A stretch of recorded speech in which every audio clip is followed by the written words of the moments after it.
Electric field आणि D S bar म्हणजेच E bar and D S bar या दोघांमधला अँगल किती आहे? किती आहे? 0. हा अँगल तर तुम्हाला पाठच झाला पाहिजे आतापर्यंत. तर close integral E D S cos 0. तर हे किती येईल? E D S that is phi1. phi1 ची व्हॅल्यू तुम्हाला भेटली आहे. ई डी एस याला इक्वेशन नंबर 2 देऊया, कारण याला आपण 1 दिला आहे. Now come to this point P dash. इथे या. हा किती असेल? Area D S. तर याचा area vector perpendicular to this surface काय असेल? D S bar. या साईडला इलेक्ट्रिक फील्ड कसं आहे? या डायरेक्शनमध्ये इलेक्ट्रिक फील्ड ई बार असा आहे, कारण चार्ज पॉझिटिव्ह आहे. चार्ज पॉझिटिव्ह असेल तर going away from this charge ही असते डायरेक्शन ऑफ इलेक्ट्रिक फील्ड. तर इथे कशी असेल मग? या पॉइंटला याच डायरेक्शनमध्ये असेल. This is the direction of electric field. Now tell me the angle between D S bar and E bar here at P dash. या साईडला पी, या साईडला पी डॅश. तर पी डॅशला या दोघांमधला अँगल किती असेल? हे दोन एकमेकांना पॅरलल आहेत. हे दोन म्हणजे कोण? डी एस बार आणि ई बार या दोघांमधला अँगल 0. तर आपण या पॉइंटला फाइंड करू शकतो इलेक्ट्रिक फ्लक्स phi2. इथलं इलेक्ट्रिक फ्लक्स आपण काय कन्सिडर केला आहे? phi2. So phi2 is equal to close integral of E bar D S bar. जर आपल्याला हा माहित असेल तर आपण electric flux passing through this area D S find करू शकतो. तर पहा, close integral E D S cos theta. तर हे किती येईल? Cos theta. थीटाची value 0. So E D S phi2. Equation number 3. Now see, phi1 झाला, phi2 झाला.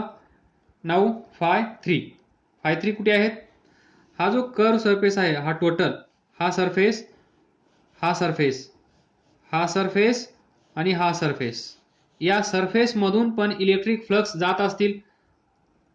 या इलेक्ट्रिक फ्लक्स जशा इकडे जात असतील त्याचप्रमाणे इकडे पण जात असतील. लक्षात ठेवा, इलेक्ट्रिक फ्लक्स या डायरेक्शनमध्ये पण जात असतील. तर इथे पहा, सी हियर. पहा, to find electric flux passing through this curve surface. हे महत्वाचं आहे. To find electric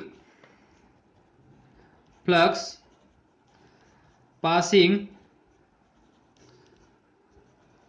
through this curve surface. किती आहेत? phi3 is equal to question mark. तर याच्यातून जाणारा इलेक्ट्रिक फ्लक्स फाइंड करण्यासाठी आपण काय करत असतो? इथे एक छोटासा एरिया डी एस कन्सिडर करूया. नंतर त्याचा नॉर्मल ड्रॉ करूया. तो असेल डी एस बार. त्यानंतर या पॉइंटला पहा, what is a direction of electric field. ती कशी आहे? या साईडला आहे. आलं का लक्षात? ही आहे डायरेक्शन ऑफ इलेक्ट्रिक फील्ड. हा पॉइंट कन्सिडर करा. इथे या डायरेक्शनमध्ये असेल डी एस बार, या डायरेक्शनमध्ये असेल ई बार. किंवा हा पॉइंट कन्सिडर करा, छोटासा एरिया डी एस, त्याचा एरिया वेक्टर डी एस बार. तर इथे डायरेक्शन ऑफ ई बार कशी असेल अशी, तर प्रत्येक पॉईंटला पहा. अजून एक पॉईंट घ्या इथे, डी एस हा असेल डी एस बार, इथे ही डायरेक्शन असेल ई बारची. म्हणजे प्रत्येक ठिकाणी पहा E bar and D S bar या दोघांमध्ये इथे अँगल किती आहे 90 डिग्री. या पॉईंटला पहा या डायरेक्शनमध्ये ई आहे, या डायरेक्शनमध्ये डी एस बार आहे, तर या दोघांमधला अँगल किती आहे इथे 90. इथे पहा या डायरेक्शनमध्ये ई बार आहे, हा सरफेसला कसा असतो नेहमी परपेंडिक्युलर, तर इथे पहा इथे पण 90 डिग्री आहे. इथे पहा या डायरेक्शनमध्ये डी एस बार, या डायरेक्शनमध्ये ई बार, तर या दोघांमधला अँगल किती आहे 90.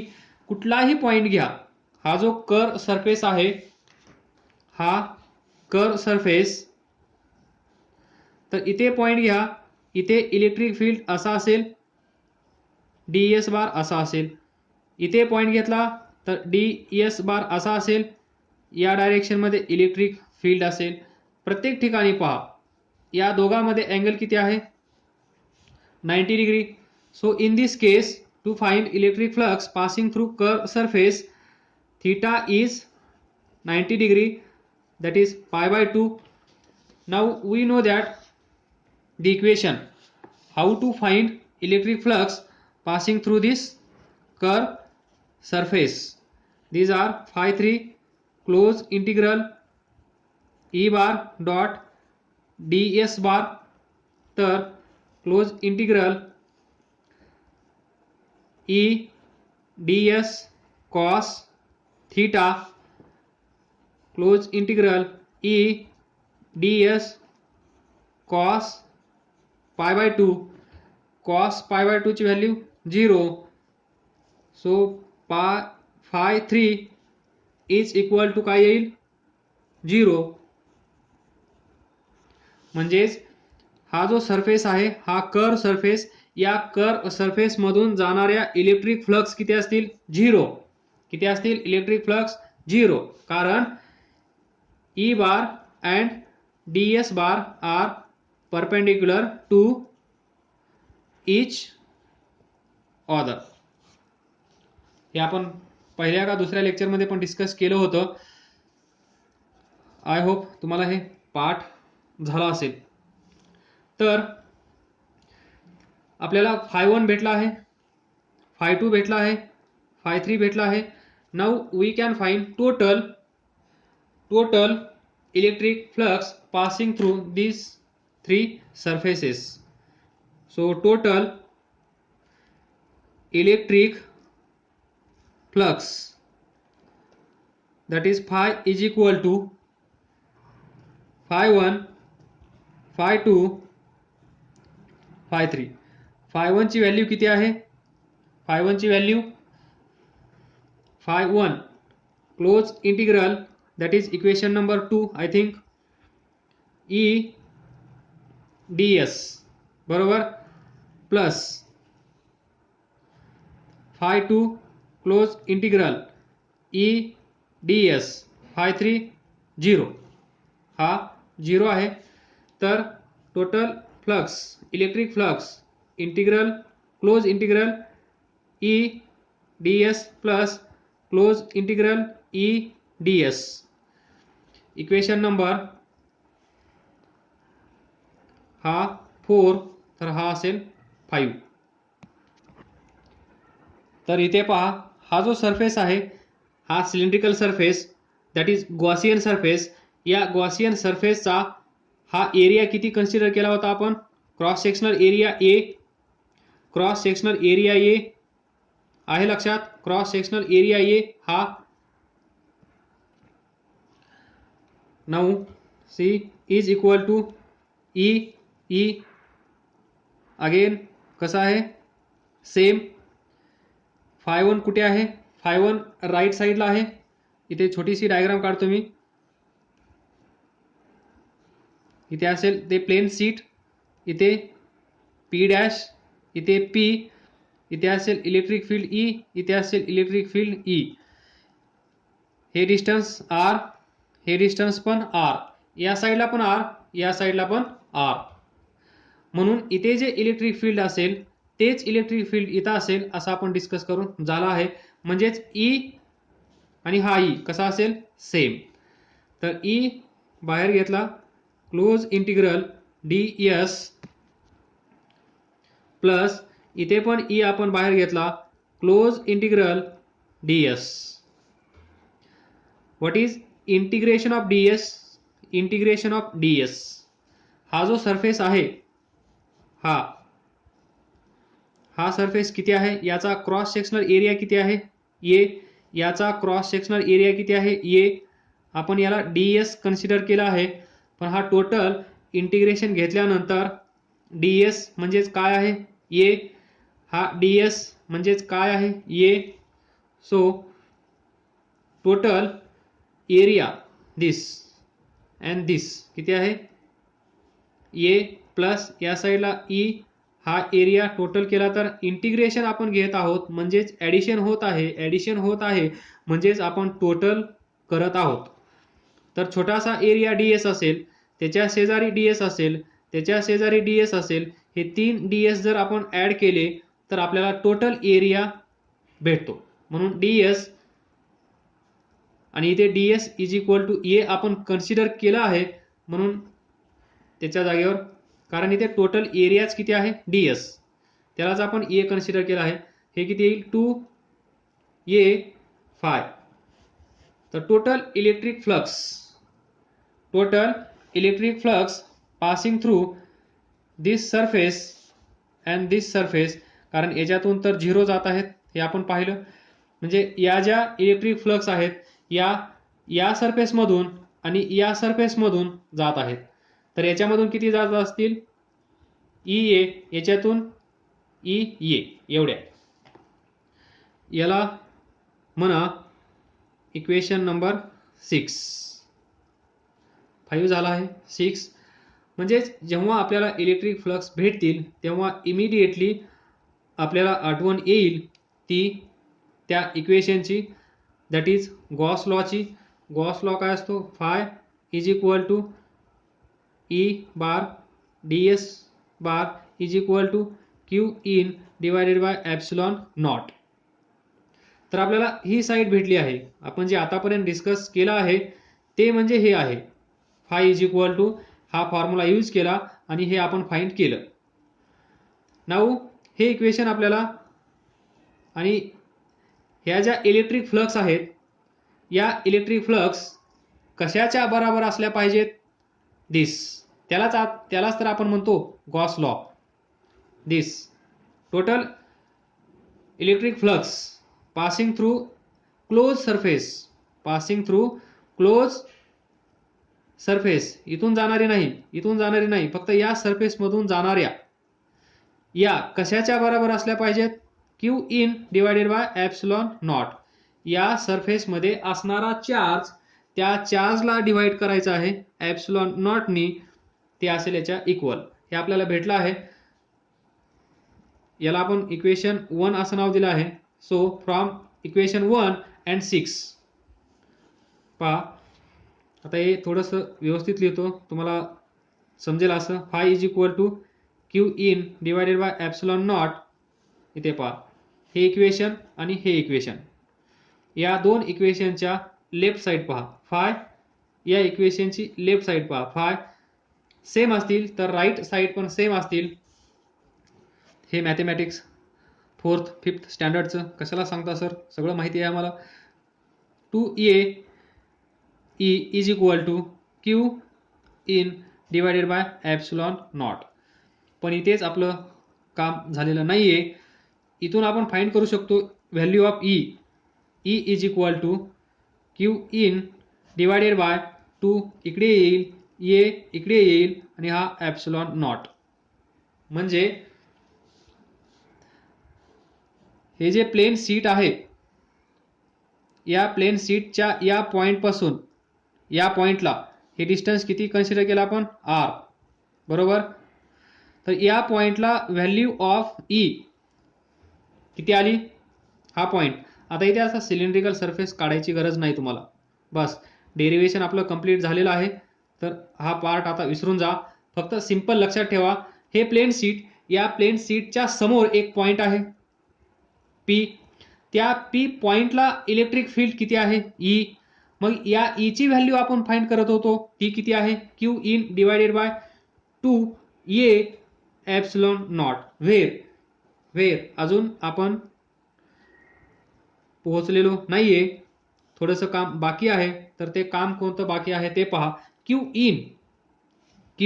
In what is Q in.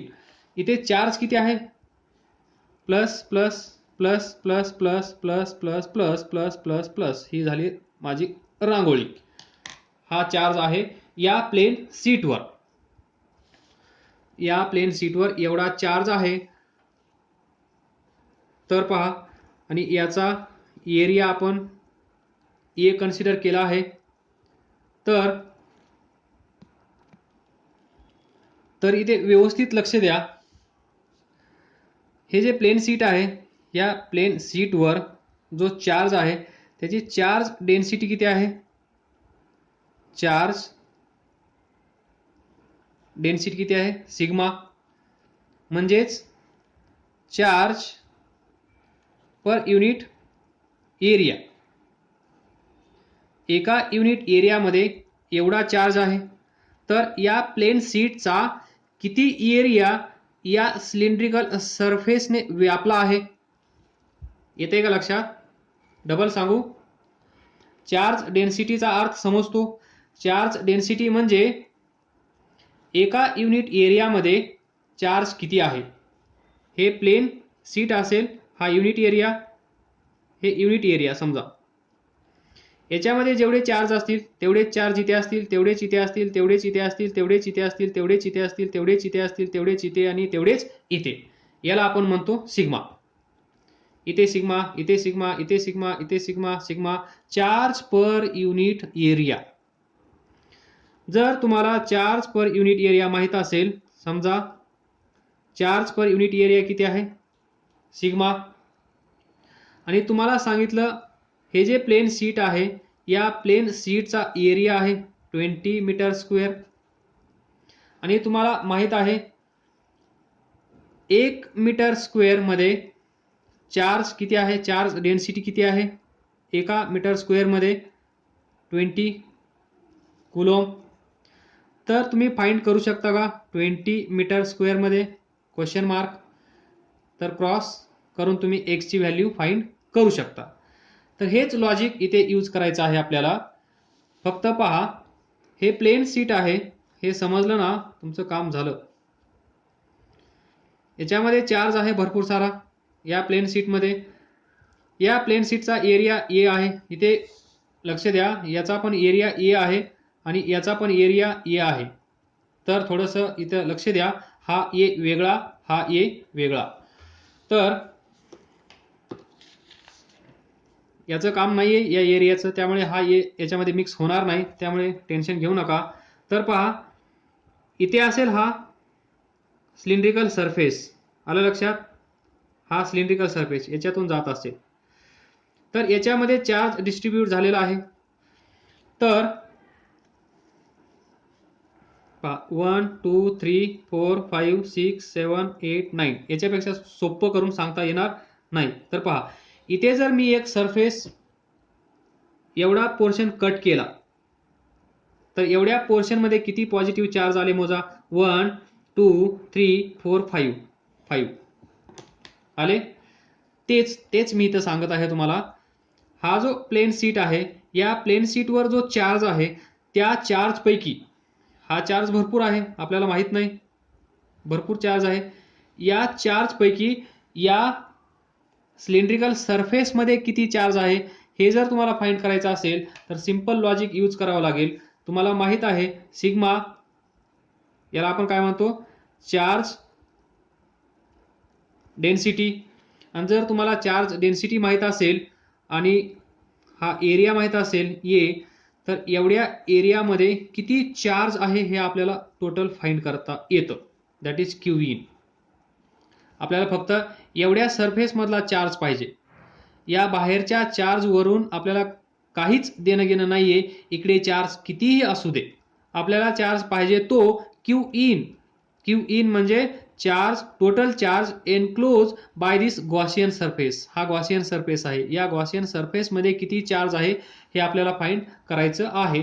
तर सिंपल लॉजिक पहा. चार्ज डेन्सिटी आहे सिग्मा, ही कशासाठी आहे? Total area A. हा एरिया ए सिम्बॉल दोन दोन आले आहेत म्हणून टोटल एरिया लिहिला. या टोटल एरिया, सॉरी असं नाही म्हणता येणार, चार्ज डेन्सिटी म्हणजेच युनिट एरियासाठी sigma is equal to sigma कशासाठी आहे? For 1 metre square. आपल्याला पाहिजे किती याच्यामध्ये? ए मीटर स्क्वेअर. ए कारण याचा एरिया किती आहे? ए म्हणजे 1 मीटर स्क्वेअर मध्ये एवढा चार्ज असेल तर ए मीटर स्क्वेअर मध्ये किती चार्ज असेल सांगता येईल? x into 1 is equal to sigma into A. So x is equal to sigma A. आता हे समजलं असेल, आलं लक्षात? 1 मीटर स्क्वेअर चार्ज डेन्सिटी म्हणजे काय? Charge per unit area. एका युनिट एरियामध्ये एवढा चार्ज आहे त्याला आपण म्हणतो चार्ज पर युनिट एरिया. तर 1 metre square is equal to sigma. तर इथे जो एरिया आहे हा एरिया किती आहे? ए. मग या एरियामध्ये किती चार्ज आहे हे आपल्याला फाइंड करायचं आहे. तर तो एरिया किती आहे? ए मीटर स्क्वेअर. तर ए मीटर स्क्वेअर मध्ये एक्स चार्ज आहे आपण असं कन्सिडर केलं आणि मग क्रॉस प्रॉडक्ट घेऊन आपण एक्स ची व्हॅल्यू काढली. एक्स म्हणजे सिग्मा ए.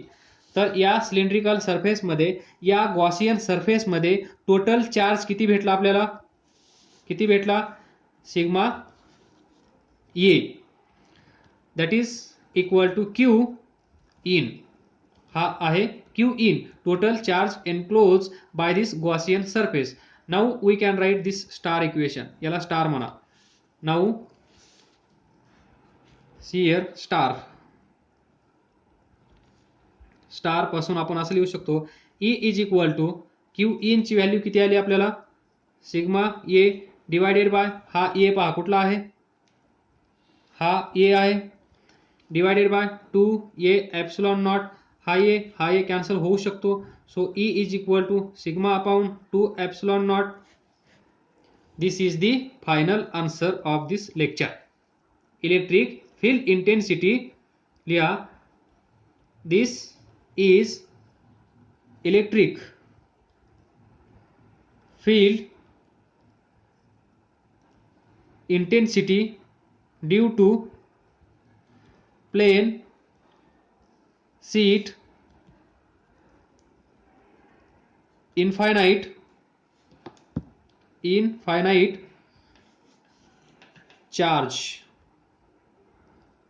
चार्ज केलेलं असलं पाहिजे. Charge with charge density sigma. आलं लक्षात? इथून पुढे तुम्हाला जर चार्ज डेन्सिटी माहित असेल तर त्याला फक्त तुम्ही एरियाने मल्टिप्लाय करा. त्या एरियामध्ये असणारा टोटल चार्ज तुम्हाला भेटून जाईल. आपल्याकडे चार्ज डेन्सिटी 3 असतात. Charge per unit length, charge per unit area आणि चार्ज पर युनिट व्हॉल्यूम. जर लेंथ असेल तर चार्ज पर युनिट लेंथ, हे आपण पाठीमागच्या लेक्चरमध्ये पाहिलं, lambda. Charge per unit length.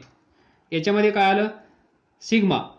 Charge per unit area. तर चार्ज पुढचं तुमच्या ह्याच्यामध्ये नाहीये.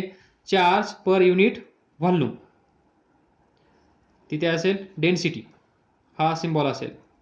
रो म्हणजे व्हॉल्यूम डेन्सिटी, सिग्मा म्हणजे चार्ज डेन्सिटी, सरफेस एरिया इथे असेल ए, लेंथ असल्यानंतर linear density, area density and volume density. असं लक्षात ठेवा. हे याचं डेरिवेशन नाहीये. हे आहे, हे आहे, हे पण झालं आहे, हे पण झालं आहे. फायनल कन्क्लुजन पहा. हे जे सीट आहे आणि हा सिलेंड्रिकल गॉसियन सरफेस, इथे P पॉईंट आपण कन्सिडर केला होता. आपल्याला E ची व्हॅल्यू किती भेटली? E ची value epsilon sigma upon 2 epsilon not he value आपल्याला भेटली. तर या फॉर्म्युल्यामध्ये हे डिस्टन्स किती होतं? हे डिस्टन्स किती होतं? या प्लेन शीट पासून हा पॉइंट किती दूर होता ॲट डिस्टन्स r. तर या फॉर्म्युल्यामध्ये r आला आहे का? नाही. म्हणजे हा पॉइंट P कुठे आहे याच्यावर हे इलेक्ट्रिक फील्ड डिपेंड नाहीये. हा पॉइंट इथे असू द्या, हा पॉइंट इथे असू द्या, हा पॉइंट इथे असू द्या, हा पॉइंट इथे असू द्या, हा पॉइंट इथे असू द्या, हा पॉइंट इथे असू द्या, हा पॉइंट इथे असू द्या, हा पॉइंट इथे इथे इथे इथे इथे इथे. तर या सर्व पॉइंटला या प्लेन शीटमुळे, हे प्लेन शीट आहे, मी व्हर्टिकल काढला आहे, थोडं लक्ष द्या. या प्लेन शीटच्या या साईडला कुठेही जास्त दूर जाऊ नका, जवळ कुठेतरी असं डिस्टन्स की हे डिस्टन्स आणि हे डिस्टन्स, ही जी लेंथ आहे, हा जो प्लेन शीट आहे हा इनफायनाइट वाटला पाहिजे. कसा? इनफायनाइट. जर तुम्ही इथून एवढं दूर गेलात, हे प्लेन शीट शहापूरमध्ये ठेवलं आणि तुम्ही जर जम्मू काश्मीरला गेलात तर हे डिस्टन्स या प्लेन शीटपेक्षा जास्त होईल. मग याला असं म्हणता येणार नाही हे शीट जे आहे, हे प्लेन शीट जे आहे ते इनफायनाइट आहे. हे प्लेन शीट या डिस्टन्सला इनफायनाइट होण्यासाठी हा चार्ज कुठे असला पाहिजे, म्हणजे ही पोझिशन कुठे असली पाहिजे? याच्या जवळ असली पाहिजे. येते का लक्षात? हे प्लेन शीट हा पॉइंट इथे, तर हे डिस्टन्स पहा खूप खूप कमी असेल आणि ही लेंथ एवढी मोठी असेल. म्हणून आपण या दोन डिस्टन्सचं कंपॅरिझन करतो आणि हे डिस्टन्स खूप कमी आहे, हे डिस्टन्स खूप जास्त आहे, म्हणून आपण त्याला इनफायनाइट म्हणतो. तर हे डिस्टन्स किती आहे? That is r. In short, this electric field does not depend upon r. एवढं सांगायचं होतं मला. Final conclusion, this electric field due to plane sheet charge plane sheet और charge infinite plane sheet does not depend upon the distance from this plane sheet. हे r किती आहे याच्याशी आपल्याला देणं घेणं नाहीये. तुम्ही कुठेही या प्लेन शीटच्या जवळ कुठेही इलेक्ट्रिक फील्ड फाइंड करा, तुम्हाला हाच फॉर्म्युला यूज करायचा आहे.